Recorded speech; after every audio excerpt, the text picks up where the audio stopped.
रूस यूक्रेन युद्ध अब कब थमेगा इसका कोई तय समय नजर नहीं आ रहा, लेकिन ये जंग समय के साथ और घातक हो रही है। इसका अंदाजा इस बात से लगाया जा सकता है कि जंग के शुरुआती दौर में यूक्रेनी सेना ने जिस जिस जगह पर अपना कब्जा जमाया था, रूसी सेना ने उन सभी इलाकों से जेलेंस्की की आर्मी को खदेड़ने में सफल हो रही है। आए दिन रूसी सेना यूक्रेन के खिलाफ जबरदस्त हमले कर रही है। हाल ही में रूसी सेना ने यूक्रेन के ऊर्जा तंत्र को निशाना बनाया। रूस ने रात भर में 93 मिसाइलें और करीब 200 ड्रोन दागे, जिसके बाद यूक्रेन के जवाबी हमले करने का दावा किया। लेकिन अब यहाँ यूक्रेन के लिए बड़ी टेंशन की बात यह है कि रूसी फौज ज्यादा आक्रामक रवैया अपना सकती है। खासतौर से अमेरिका और पश्चिमी देशों को सख्त संदेश देने की कोशिश के तहत व्लादिमीर पुतिन की ओर से यूक्रेन पर ओरेश्निक मिसाइल से हमला किया जा सकता है।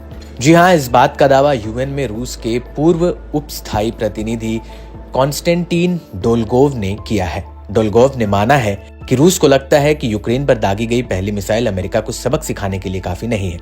कोई भी हथियार दुश्मन को नष्ट करने, बुनियादी ढांचे को नुकसान पहुंचाने और सेना का मनोबल तोड़ने के लिए बनाया जाता है। ये भी एक ऐसा ही हथियार है।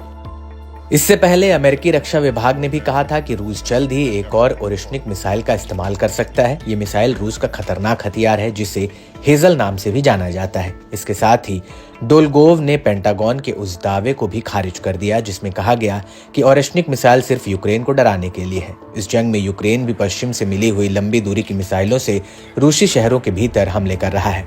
इस बात से पुतिन खार खाए बैठे हैं। हेजल मिसाइल के बारे में रूसी राष्ट्रपति व्लादिमीर पुतिन ने हाल ही में कहा है कि पारंपरिक हथियार होने के बावजूद इसकी परमाणु हथियार के समान है। उन्होंने चेतावनी दी थी कि यूक्रेन अगर रूसी सेना के खिलाफ पश्चिमी देशों के लंबी दूरी के हथियारों का इस्तेमाल करता है तो रूस यूक्रेन में प्रमुख ठिकानों पर इस मिसाइल का इस्तेमाल करेगा।